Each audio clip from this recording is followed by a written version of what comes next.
Durante décadas investigó lo imposible. Pero en una noche helada de 1887 comenzó el baile. Una entidad que sonríe mientras borra tu existencia. Pero lo que él liberó tal vez nunca debió ser tocado.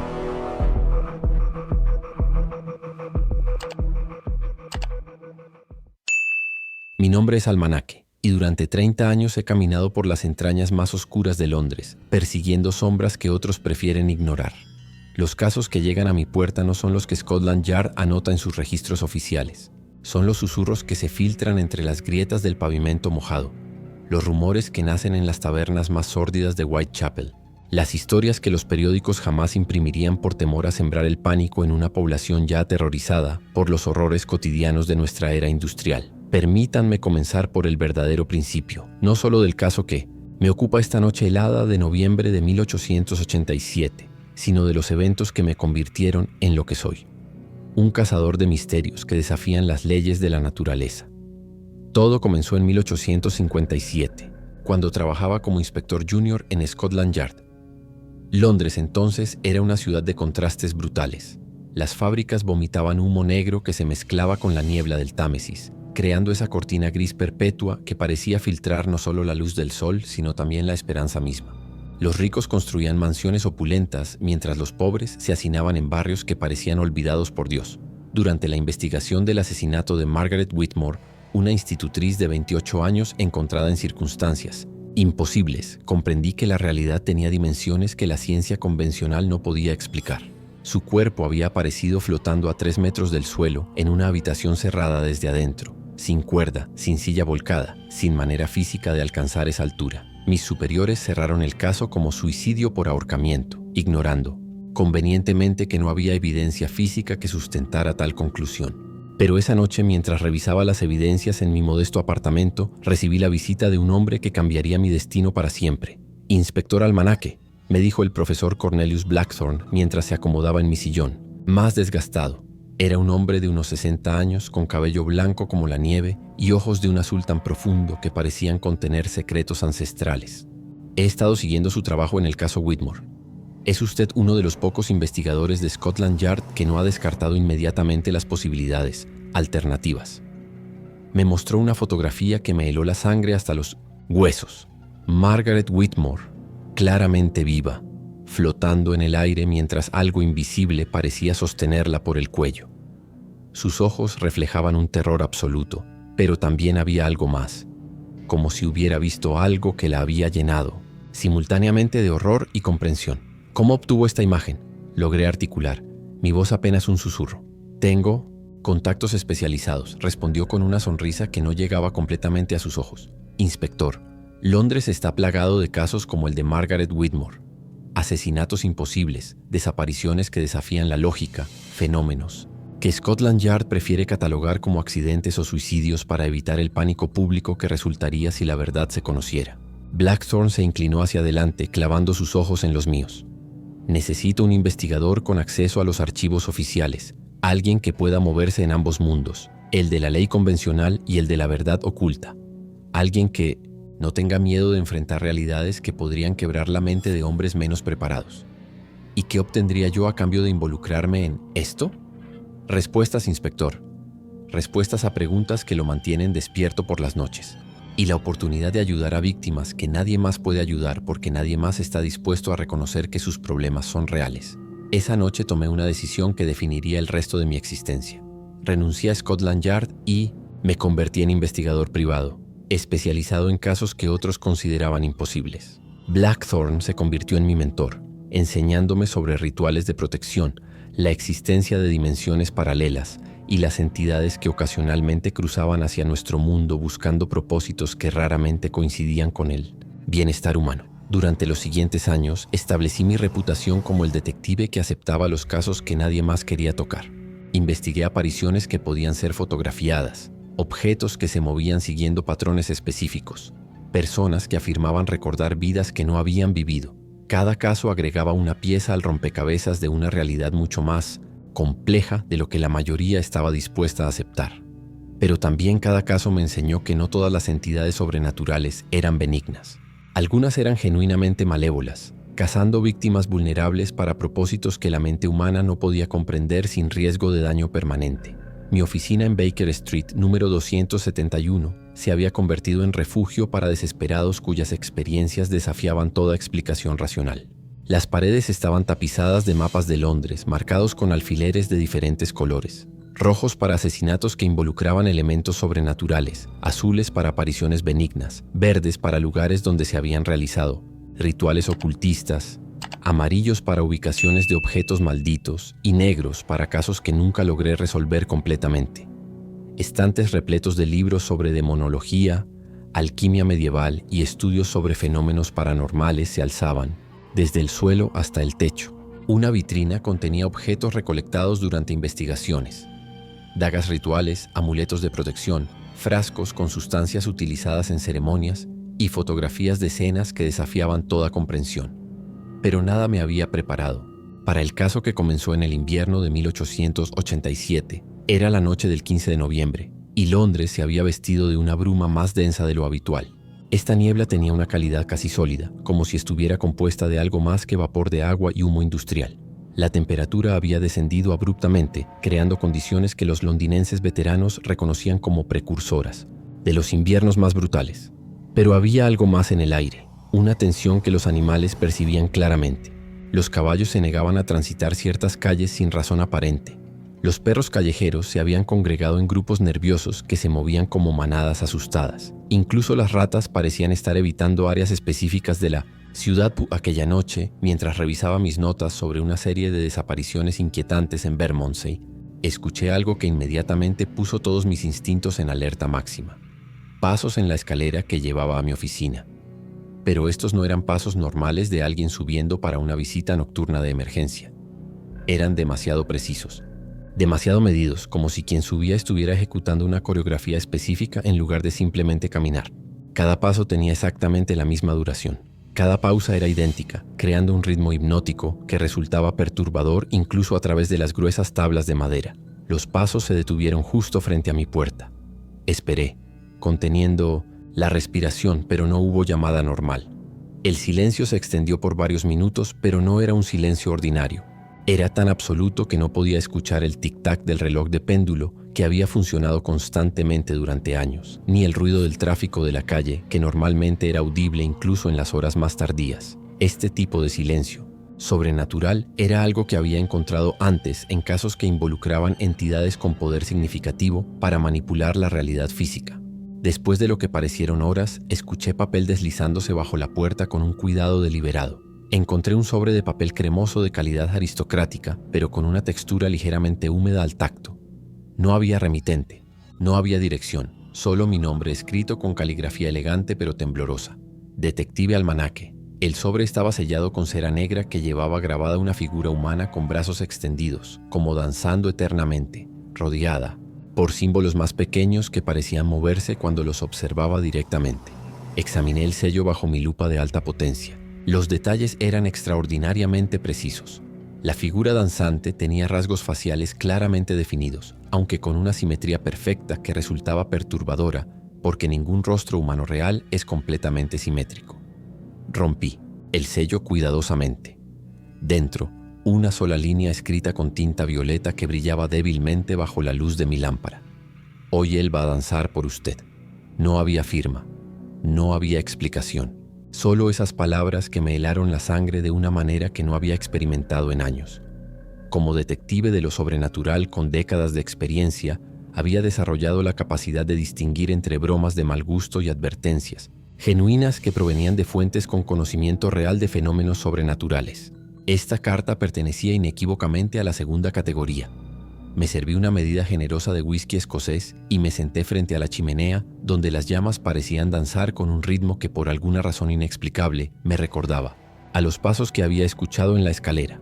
Había estado escuchando rumores durante las últimas semanas sobre una nueva manifestación sobrenatural en Whitechapel. Los relatos llegaban hasta mí a través de mi red de informantes. Prostitutas aterrorizadas que se negaban a trabajar después de medianoche. Cocheros que evitaban ciertas rutas sin poder explicar convincentemente sus razones.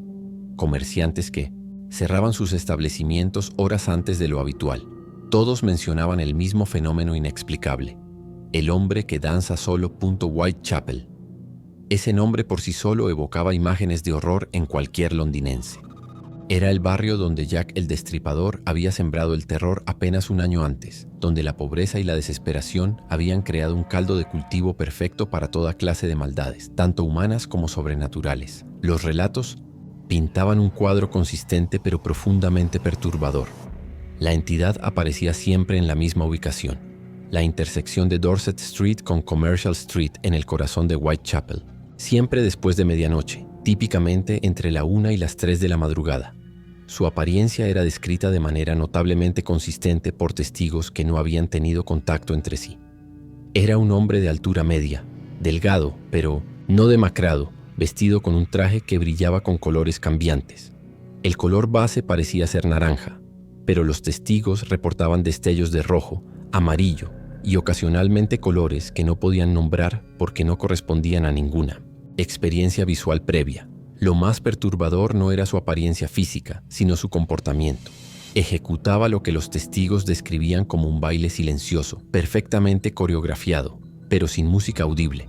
Los movimientos eran tan precisos que parecían haber sido ensayados durante décadas, cada gesto calculado con precisión matemática. Pero lo que realmente aterrorizaba a quienes lo observaban era su rostro. Mantenía una sonrisa constante, congelada en una expresión de éxtasis maníaco, mientras sus ojos, que nunca parpadeaban, observaban fijamente un punto invisible en el horizonte. Según los testigos, esos ojos no reflejaban luz alguna. Eran como pozos negros que parecían absorber la luminosidad de las farolas cercanas. Los movimientos del bailarín eran descritos como fluidos, casi sobrenaturales, como si desafiara las leyes de la gravedad y el equilibrio. Sus pies apenas tocaban el suelo, deslizándose sobre el pavimento húmedo sin producir sonido alguno.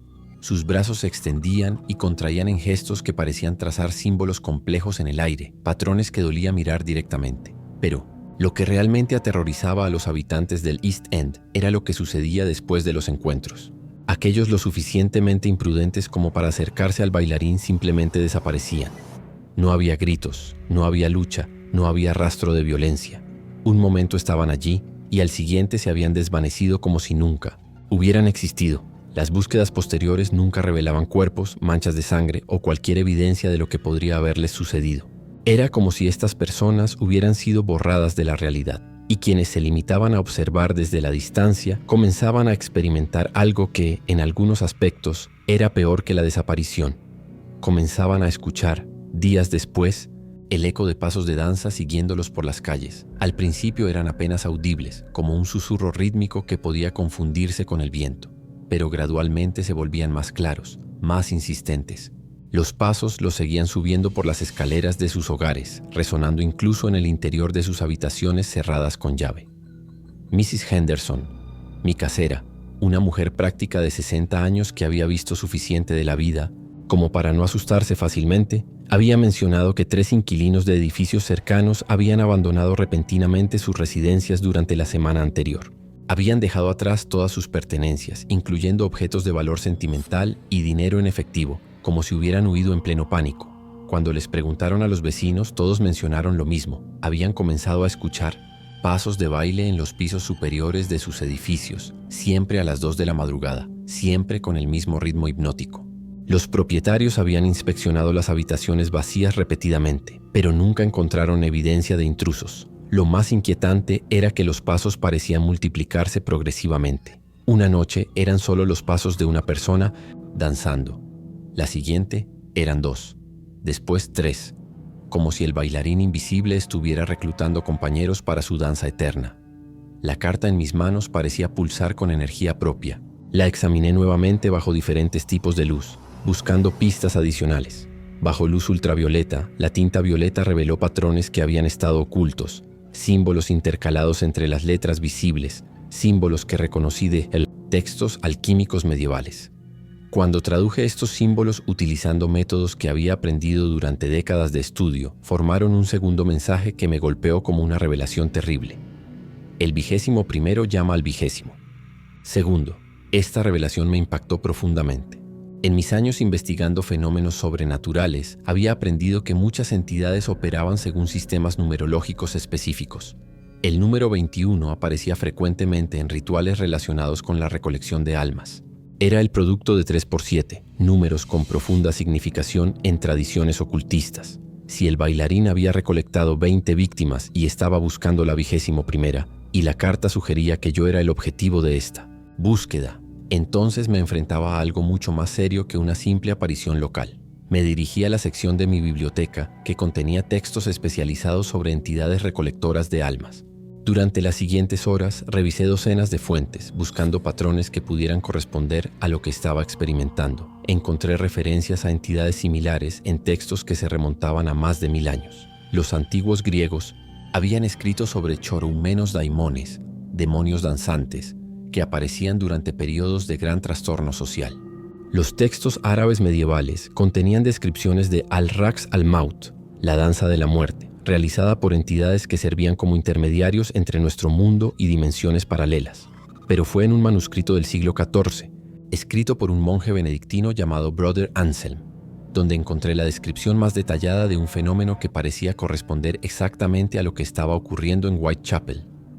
Brother Anselm describía un evento que había presenciado durante una plaga que había devastado su región de Francia. Durante el punto más crítico de la epidemia, había aparecido una figura que danzaba en el cementerio local durante las horas más profundas de la noche. Vestitus colore ignis, saltabat inter sepulcra, animasque coligebat pro dominis tenebrarum, escribía Brother Anselm.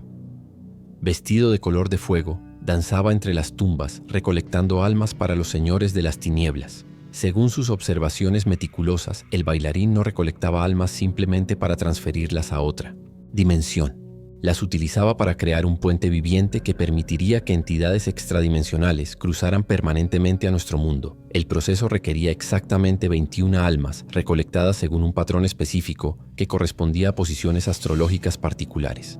Una vez completada la recolección, el bailarín debía elegir una 22ª alma, una persona con sensibilidad especial para lo sobrenatural que serviría como ancla permanente para el portal entre dimensiones. Et sic fiet ut porta. Inter mundos perpetuo aperta maneat, concluía Brother Anselm.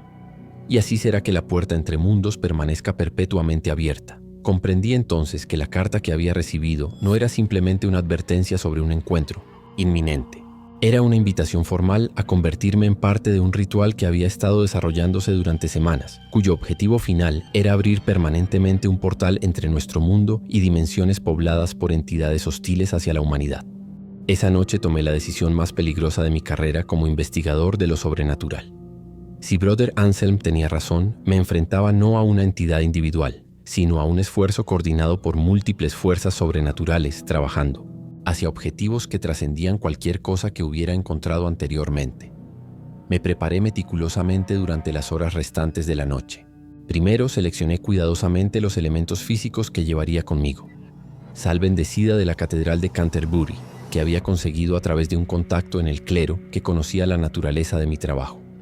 Agua de manantiales, sagrados de Glastonbury, que había recolectado personalmente y conservado en frascos especialmente tratados. Un espejo de plata antigua que había pertenecido a John Dee, el famoso ocultista isabelino, capaz de reflejar la verdadera naturaleza de entidades que utilizaban ilusiones. También llevé varios objetos de hierro forjado, clavos de herradura, una pequeña cruz forjada por un herrero ordenado como sacerdote y fragmentos de rejas de cementerio que habían protegido tumbas durante más de un siglo.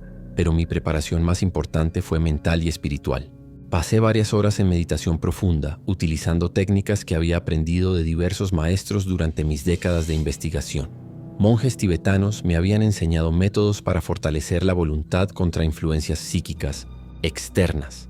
Chamanes norteamericanos me habían instruido en técnicas para mantener conexión con la realidad física cuando se enfrentaba a entidades capaces de manipular la percepción. Recité una serie de oraciones de protección en diferentes idiomas, latín, griego, árabe, sánscrito, que habían demostrado efectividad en situaciones similares. Estas oraciones funcionaban no por su contenido religioso específico, sino porque representaban concentraciones de intención protectiva refinadas durante siglos.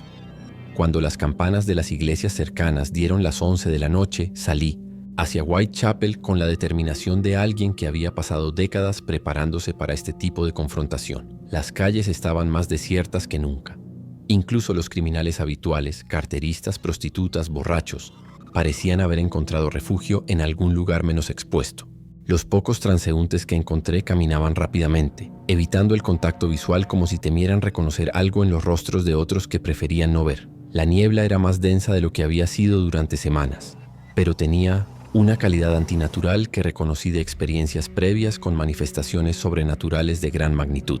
No se movía como respuesta normal a corrientes de aire, sino que parecía fluir siguiendo patrones específicos, creando corredores claros hacia ciertas direcciones mientras se espesaba deliberadamente en otras. Mis pasos resonaban contra el pavimento húmedo de manera extraña, creando ecos que parecían multiplicarse hasta convertirse en una sinfonía sombría que me recordaba inquietantemente al ritmo de los pasos que había escuchado en mi oficina. Las farolas de gas ardían con colores que fluctuaban entre amarillo normal y tonalidades que no podía identificar precisamente. Ocasionalmente una lámpara se encendía sola delante de mí, como si algo invisible estuviera preparando mi camino hacia un destino predeterminado. El viaje desde Baker Street hasta Whitechapel normalmente tomaba 40 minutos a pie, pero esa noche el tiempo parecía comportarse anormalmente. Mi reloj indicaba que había estado caminando durante más de una hora, pero los puntos de referencia familiares sugerían que había avanzado menos distancia de la que debería haber cubierto. Cuando llegué a la periferia de Whitechapel, la diferencia en la atmósfera era inmediatamente perceptible. La temperatura había descendido varios grados más allá de lo normal para la época, y mi aliento se condensaba en nubes que persistían más tiempo del normal antes de disiparse. El aire mismo parecía más denso, como si la presión atmosférica hubiera aumentado considerablemente. Respirar requería esfuerzo consciente, y cada inhalación llevaba sabores que no correspondían a nada que debería estar presente en el aire de Londres. Los sonidos normales de la ciudad, tráfico lejano, voces ocasionales, ruido de actividad industrial, estaban completamente ausentes. En su lugar había un silencio tan completo que podía escuchar los latidos de mi propio corazón resonando en mis oídos. Pero dentro de este silencio gradualmente comencé a percibir algo más. Una melodía extremadamente tenue que parecía provenir de todas las direcciones simultáneamente. No era música en el sentido convencional, sino una vibración que resonaba en frecuencias que mi oído podía apenas percibir, pero que mi cuerpo reconocía a nivel celular. La melodía tenía la calidad hipnótica de un canto gregoriano, pero también contenía elementos que me recordaban música árabe, escalas orientales y ritmos que no pertenecían a ninguna tradición musical conocida. Era hermosa y aterradora al mismo tiempo, como si hubiera sido compuesta por una inteligencia que comprendía la música a un nivel más profundo que cualquier compositor humano, pero que utilizaba esa comprensión para propósitos no alineados con el bienestar humano. Cuando llegué a Commercial Street, la música se volvió claramente audible y pude determinar que provenía de la dirección de la intersección con Dorset Street. Con cada paso hacia esa ubicación, la melodía se volvía más compleja, más seductora y más peligrosamente hipnótica. También comencé a percibir luz procedente de la misma dirección, pero no era luz normal. Tenía una calidad pulsante, que se sincronizaba con el ritmo de la música, y colores que cambiaban constantemente entre tonalidades reconocibles y otras que parecían existir fuera del espectro visible normal. Cuando finalmente llegué a la intersección de Dorset Street con Commercial Street, me detuve y utilicé todas las técnicas de observación sigilosa que había desarrollado para evaluar la situación antes de revelar mi presencia. Lo que vi desafió mi comprensión de lo que era posible, incluso después de décadas investigando. Fenómenos sobrenaturales. El hombre que danza solo estaba allí, pero no estaba solo. La escena que se desplegaba ante mis ojos era simultáneamente hermosa y horrífica. Había 20 figuras bailando en un círculo perfecto alrededor de la intersección. 20 personas que reconocí inmediatamente como las víctimas que habían desaparecido durante las últimas semanas en Whitechapel y áreas circundantes. Pero ya no eran completamente humanas. Cada figura mantenía características físicas que las hacían reconocibles como las personas que habían sido en vida, pero habían sido transformadas de maneras que las convertían en algo intermedio entre humano y entidad sobrenatural. Sus movimientos tenían la fluidez perfecta que había caracterizado al bailarín original, como si hubieran sido liberadas de las limitaciones normales de la anatomía humana. Sus rostros mostraban la misma sonrisa congelada que había sido descrita en los reportes, pero en cada rostro podía percibir rastros de la personalidad original luchando por expresarse a través de la máscara sobrenatural que había sido impuesta sobre ella. Mary Kellerman, una prostituta de 28 años desaparecida 3 semanas. Antes, bailaba con la gracia de una bailarina profesional, pero sus ojos mostraban un terror que contrastaba dramáticamente con la perfección de sus movimientos. Thomas Whitfield, un comerciante de 40 años que había desaparecido mientras cerraba su tienda, ejecutaba pasos que habrían requerido años de entrenamiento, pero su rostro reflejaba la confusión de alguien que no comprendía por qué. Su cuerpo ya no obedecía a su voluntad. En el centro del círculo de bailarines estaba la figura que había sido descrita como el hombre que danza solo, pero ahora podía ver que no era originalmente humano. Era algo que había adoptado forma humana como disfraz, pero que no había logrado replicar perfectamente los detalles que habrían hecho convincente la ilusión. Su altura era ligeramente incorrecta, demasiado alta para las proporciones del resto de su cuerpo. Sus brazos eran marginalmente demasiado largos, permitiéndole ejecutar gestos imposibles para un humano genuino. Y su rostro, aunque mantenía características reconociblemente humanas, tenía una simetría perfecta que resultaba profundamente perturbadora. Pero lo más inquietante era su traje naranja. Bajo observación directa podía ver que no estaba hecho de ningún material textil conocido. Parecía estar compuesto de luz solidificada, fluctuando constantemente entre diferentes tonalidades de naranja, rojo y amarillo. Los símbolos que se movían a través de la superficie del traje ahora eran claramente visibles, y reconocí muchos de ellos de mis estudios de textos alquímicos. Eran símbolos de invocación, diseñados para abrir portales entre dimensiones, símbolos de control, utilizados para mantener entidades sobrenaturales bajo influencia de inteligencias superiores, y símbolos de transformación empleados en rituales que alteraban fundamentalmente la naturaleza de seres vivos. La música que había estado escuchando ahora era claramente audible, y pude determinar que era producida por los propios bailarines. Cada figura emitía tonos específicos que se combinaban para crear la melodía compleja que había encontrado tan hipnóticamente perturbadora, pero no producían estos sonidos con sus voces. Los tonos parecían emanar directamente de sus cuerpos, como si hubieran sido convertidos en instrumentos musicales vivientes. El patrón de la danza era extraordinariamente complejo, pero después, de varios minutos de observación cuidadosa, comencé a discernir su estructura. No era una danza recreacional. Era un ritual elaborado que estaba inscribiendo símbolos tridimensionales en el espacio, utilizando los movimientos de los bailarines para trazar patrones geométricos que correspondían a fórmulas de invocación demoníaca. Cada bailarín representaba un punto en un diagrama multidimensional que gradualmente se volvía más complejo, con cada vuelta completada. Y en el centro, el hombre que danza solo servía como punto focal, canalizando energías que fluían a través de los patrones trazados por los otros bailarines. Pero lo que me horrorizó más profundamente fue la comprensión gradual de que este ritual no estaba siendo dirigido por la entidad central. Estaba siendo dirigido por algo que permanecía invisible, pero que claramente poseía una inteligencia vastamente superior a cualquier cosa presente en nuestra dimensión. Podía percibir esta presencia invisible como una distorsión en el aire, encima del círculo de bailarines, un área donde la realidad parecía ser ligeramente menos sólida que en los espacios circundantes. Ocasionalmente, esta distorsión pulsaba con colores que no correspondían al espectro visible normal.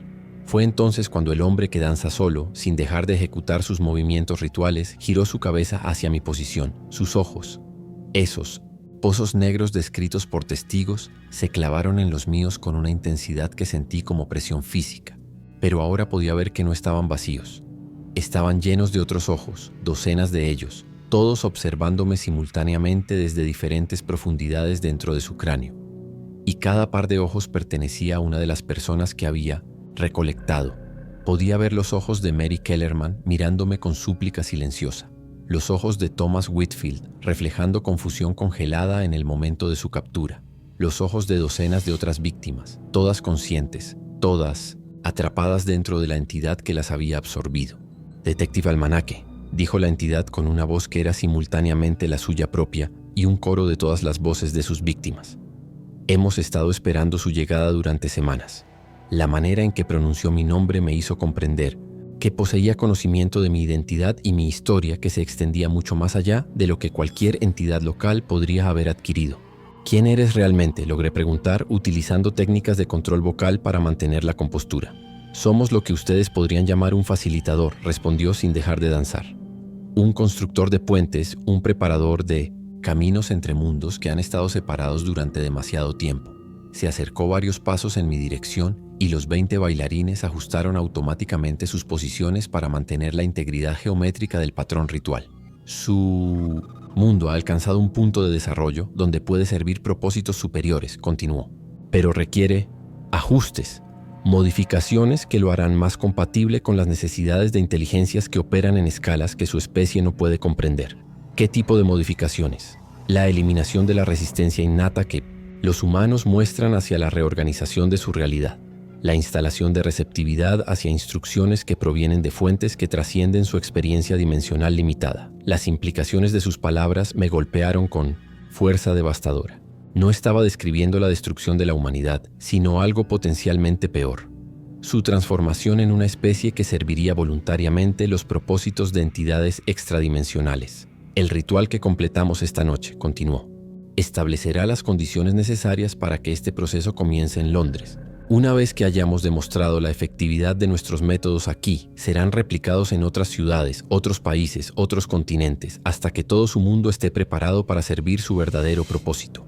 ¿Y yo soy la 21ª alma que necesitas para completar el ritual? Su sonrisa se intensificó, volviéndose aún más maníaca.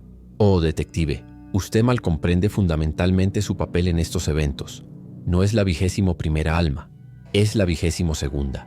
Señaló hacia los bailarines que continuaban ejecutando sus movimientos rituales. Estas son las 21 almas que hemos recolectado durante meses de cuidadosa selección. Usted será diferente.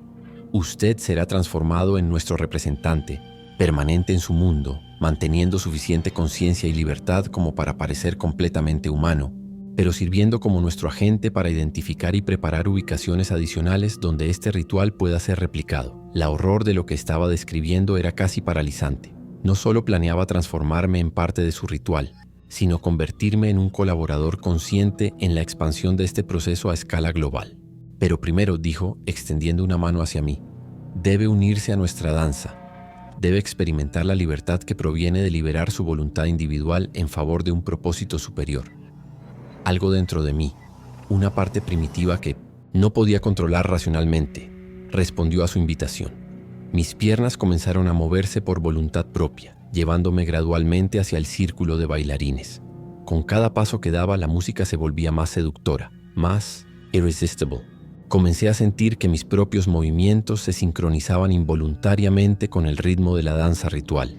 Mis brazos comenzaron a moverse siguiendo patrones similares a los que estaba observando. Pero también comencé a percibir algo más, las voces de las víctimas atrapadas dentro de la entidad central. No estaban todas completamente sometidas a su control. Algunas mantenían suficiente conciencia individual como para comunicarse y estaban tratando desesperadamente de advertirme. No se acerque.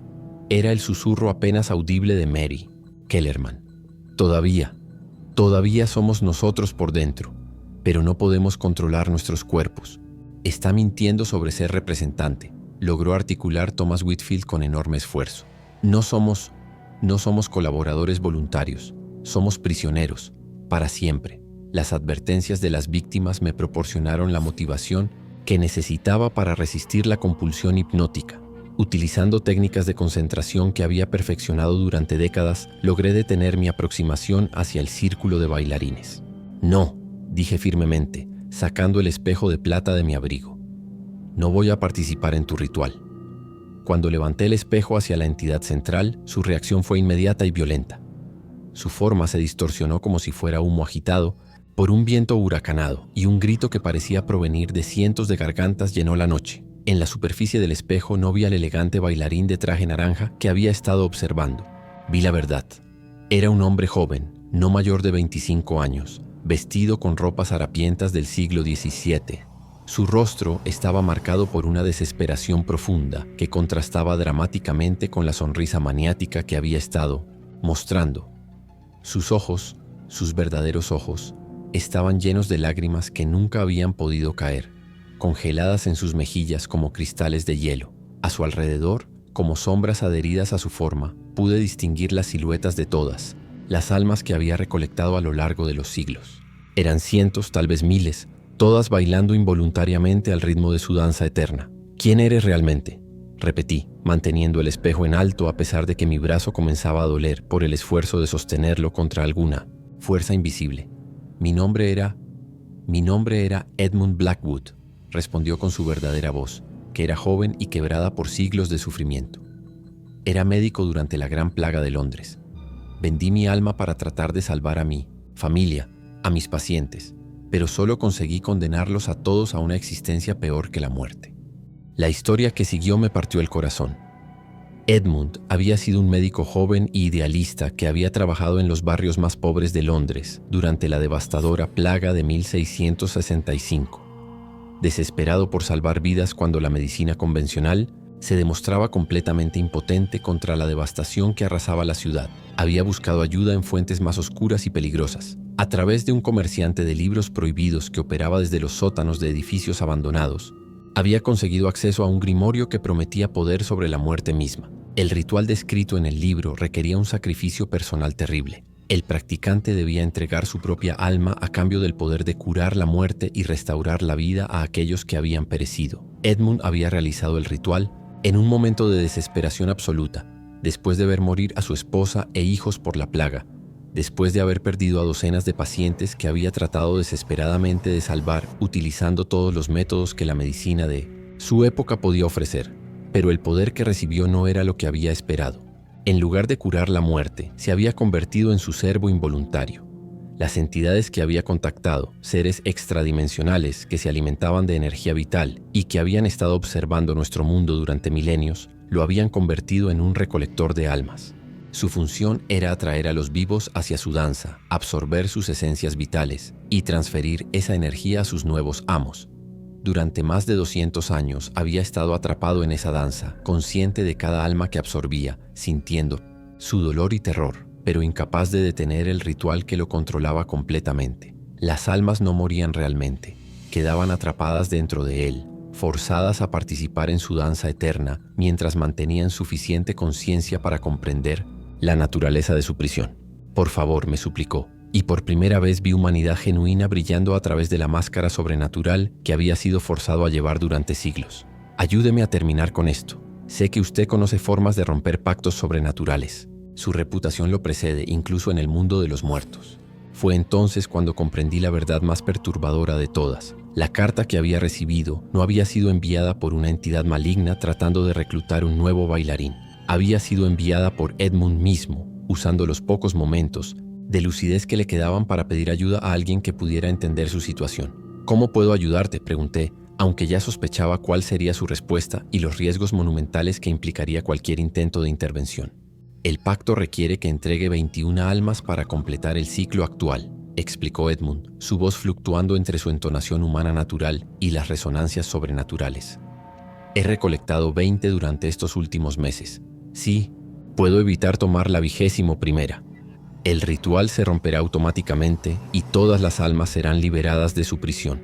Edmund señaló hacia las sombras que lo rodeaban, donde podía percibir las formas espectrales de todas las almas, recolectadas durante siglos. Pero las entidades que me controlan se están volviendo impacientes. Pueden sentir que estoy resistiendo sus órdenes. Pronto me forzarán a completar el ciclo, incluso si tengo que ser yo mismo la última alma. Entendí su dilema. Necesitaba resistir la compulsión de completar el ritual, pero su voluntad había sido erosionada por 2 siglos de servidumbre sobrenatural. Hay otra forma, dije, recordando una sección específica del manuscrito de Brother Anselm. Si alguien voluntariamente toma tu lugar temporalmente, pero no para perpetuar el ritual, sino para destruirlo desde adentro. No, me interrumpió con horror. No puedo permitir que se sacrifique por mí. Ya he causado suficiente dolor y sufrimiento. No sería un sacrificio, repliqué, comenzando a sacar los elementos que había traído.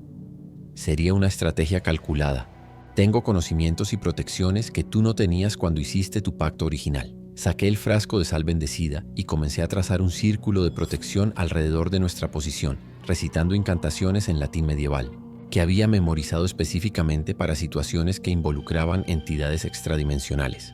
Si me permites transferir temporalmente el pacto hacia mí, expliqué mientras trabajaba, tendré unos momentos críticos antes de que las entidades se den cuenta del cambio. En ese tiempo puedo usar mi conocimiento de rituales de protección para invocar una clausura de cancelación.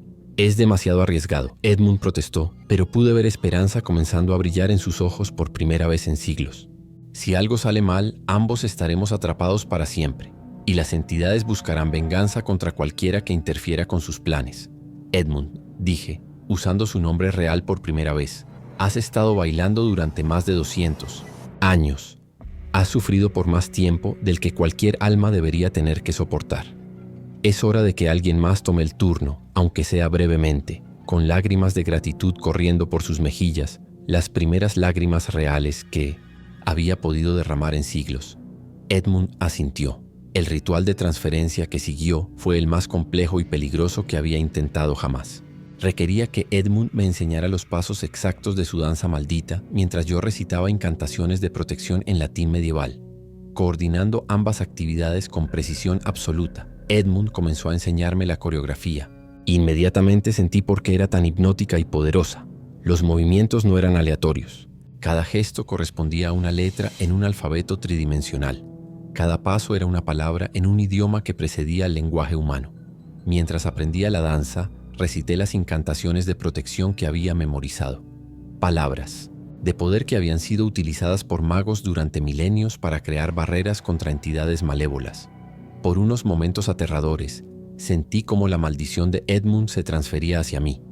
El peso de todas esas almas atrapadas se asentó sobre mis hombros como un manto de plomo fundido. La compulsión desesperada de continuar bailando se apoderó de mi mente, y por un momento entendí completamente la prisión en la que Edmund había estado atrapado. Pero también sentí algo que Edmund había perdido: esperanza genuina. Y más importante, sentí el poder de las protecciones que había invocado, manteniéndome anclado a mi propia identidad. Las entidades extradimensionales reaccionaron inmediatamente al cambio. El aire se llenó de sombras tentaculares que se retorcían, furiosamente tratando de mantener su control sobre las almas prisioneras. La temperatura descendió hasta el punto donde nuestro aliento se convertía en cristales de hielo y el suelo bajo nuestros pies comenzó a agrietarse. Escuché voces en idiomas que precedían al lenguaje humano, maldiciéndome por mi interferencia. Promesas de torturas eternas, amenazas de venganza que se extenderían a través de dimensiones. Pero también sentí su pánico. Había logrado crear una grieta en un sistema que había funcionado perfectamente durante siglos. Usando la tierra, consagrada como ancla espiritual, invoqué el ritual de liberación más poderoso que conocía. No era perfecto, no tenía siglos para perfeccionarlo, pero combiné elementos de exorcismos cristianos, rituales de banishment precristianos y técnicas de purificación que había aprendido de chamanes en diversos continentes. La reacción fue inmediata y violenta. Las sombras tentaculares se volvieron más agresivas, tratando de romper el círculo de protección que había trazado. Sentí garras invisibles arañando mi mente, tratando de romper mi concentración. Pero funcionó, una por una. Las almas que Edmund había recolectado durante siglos comenzaron a liberarse. Aparecían brevemente como figuras translúcidas que me miraban con gratitud profunda antes de desvanecerse hacia su descanso final. Cada alma liberada debilitaba el control de las entidades sobre Edmund, y gradualmente pude sentir cómo su verdadera personalidad emergía de la prisión psíquica. Hombres en ropas medievales, mujeres victorianas, niños de diversas épocas, históricas, todos danzaron una última vez antes de desaparecer en destellos de luz dorada que iluminaron toda la intersección con una luminosidad que no había visto en Londres durante décadas. Edmund comenzó a cambiar. Su apariencia se volvió más humana, más real, mientras la maldición que lo había mantenido prisionero se desintegraba. El traje naranja se desvaneció gradualmente, revelando las ropas simples de médico del siglo XVII que había llevado cuando realizó su pacto original. «Gracias», susurró, y su voz era completamente humana ahora, sin el coro de susurros que la había caracterizado. Finalmente puedo descansar». Comenzó a desaparecer gradualmente, pero no de manera violenta. Se desintegró lentamente en una luz dorada que se elevó hacia el cielo nocturno, llevándose consigo la opresión sobrenatural que había infectado Whitechapel durante meses. «Detective», me dijo con su última energía, «tenga cuidado. Las entidades que me controlaban buscarán venganza por lo que ha hecho esta noche. Y hay otros como yo, atrapados en pactos similares en diferentes partes del mundo. Lo que ha logrado aquí es importante, pero es solo el comienzo de una lucha mucho más grande». Con esas palabras de advertencia, Edmund Blackwood finalmente encontró la paz que había buscado durante más de 2 siglos. Cuando la luz se desvaneció, me encontré solo en Dorset Street. La niebla se había levantado completamente, revelando un cielo estrellado que no había visto sobre Londres en años. El aire mismo parecía más limpio, como si una presencia tóxica hubiera sido finalmente expulsada de la ciudad. Los 20 bailarines que habían estado atrapados en el ritual yacían inconscientes pero vivos en el pavimento, gradualmente despertando con expresiones de confusión pero sin memoria clara de lo que habían experimentado durante semanas o meses de cautiverio sobrenatural. Durante los días siguientes, ayudé a las víctimas liberadas a reintegrarse a sus vidas, aunque pronto se hizo evidente que la experiencia había dejado marcas permanentes. Todas reportaron sueños extraordinariamente vívidos sobre lugares que no correspondían a ninguna geografía terrestre. Todas desarrollaron sensibilidades psíquicas que les permitían percibir presencias sobrenaturales con una claridad que encontraban perturbadora. Mary Kellerman vino a visitarme 3 días después del incidente, preocupada por experiencias que había comenzado a tener. «Detective», me dijo mientras se sentaba nerviosamente en mi oficina, «desde aquella noche he estado recibiendo visitas extrañas». «¿Qué tipo de visitas?» «Figuras que aparecen en mi habitación durante la noche. No son como lo que experimenté durante la danza. Son diferentes, más enfocadas. Me hablan sobre otros lugares donde rituales similares están siendo realizados. Otras ciudades, otros países. Me dicen que lo que hicimos fue importante, pero que era solo una pequeña parte de algo mucho más grande». Las palabras de Mary confirmaron mis peores temores. Al interrumpir el ritual de Edmund, había evitado que se abriera un portal permanente en Londres, pero las entidades responsables tenían claramente otros planes en marcha. Durante las semanas siguientes comencé a recibir cartas de colegas investigadores en París, Viena y otras ciudades europeas, describiendo fenómenos similares a los que había enfrentado en Whitechapel. Bailarines solitarios que aparecían en intersecciones específicas, personas que desaparecían después de acercarse a estas figuras.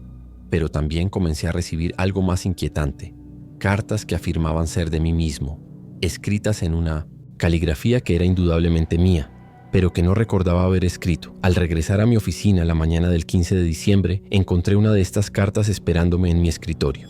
«Querido yo del pasado», decía la carta, «si estás leyendo esto significa que el ritual funcionó y que Edmund Blackwood finalmente encontró la paz. Pero también significa que has alterado algo que no debías alterar. El hombre que danza. No era solo un recolector de almas para entidades extradimensionales. Era un guardián.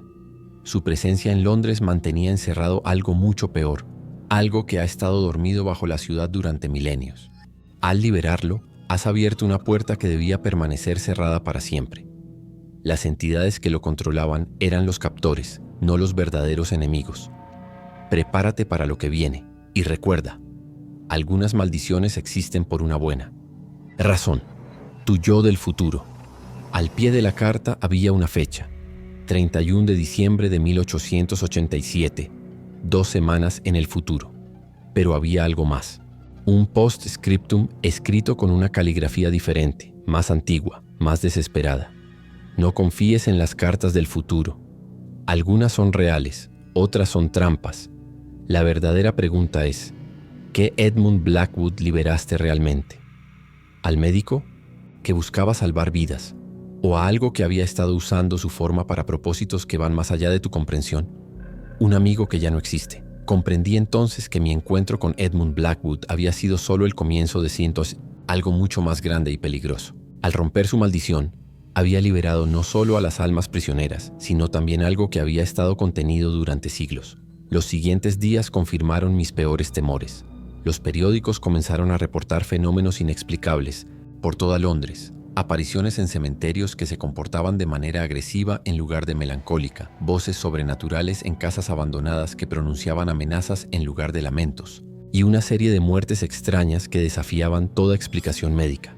Pero lo que más me perturbó fueron los informes de personas que habían comenzado a recibir cartas de sí mismos del futuro, todas con advertencias contradictorias sobre eventos que aún no habían ocurrido. Una mañana encontré a Mrs. Henderson en el vestíbulo de mi edificio, sosteniendo una carta con su propia caligrafía y una expresión de terror que nunca había visto en su rostro normalmente práctico. «Señor, almanaque», me dijo con voz temblorosa, «esta carta dice que usted no es quien cree ser. Dice que el verdadero detective Almanaque murió hace 30 años durante una investigación que salió mal, y que usted es algo más, algo que asumió su identidad tan completamente que olvidó su verdadera naturaleza». Miré la carta en sus manos, luego miré mi propio reflejo en el espejo del vestíbulo. Por un momento terrible, no reconocí al hombre que me miraba de vuelta. ¿Había liberado realmente a Edmund Blackwood? ¿O había sido liberado por él de una prisión que no sabía que existía? ¿Era yo realmente el detective almanaque que creía ser? ¿O era algo más? ¿Algo que había asumido su identidad tan completamente que había olvidado su verdadera naturaleza? Las preguntas se multiplicaban como las cartas misteriosas que comenzaron a aparecer por toda Londres. Cada una ofrecía una versión diferente de la verdad. Cada una contradecía a las otras. Cada una parecía igualmente convincente y aterradora. Pero una cosa era cierta. Había abierto una puerta que debía permanecer cerrada. Y ahora, algo mucho peor que un bailarín recolector de almas había comenzado a despertar en las profundidades de Londres. En mi oficina esa noche, mientras revisaba las cartas contradictorias y trataba de determinar cuáles eran reales y cuáles eran trampas sobrenaturales, encontré una nota final que había sido deslizada bajo mi puerta durante las horas de la tarde. Detective, decía en una caligrafía que reconocí como la de Edmund Blackwood. Lo que liberó esa noche no era la totalidad de lo que había sido atrapado durante siglos. Era solo la parte de mí que recordaba haber sido humano.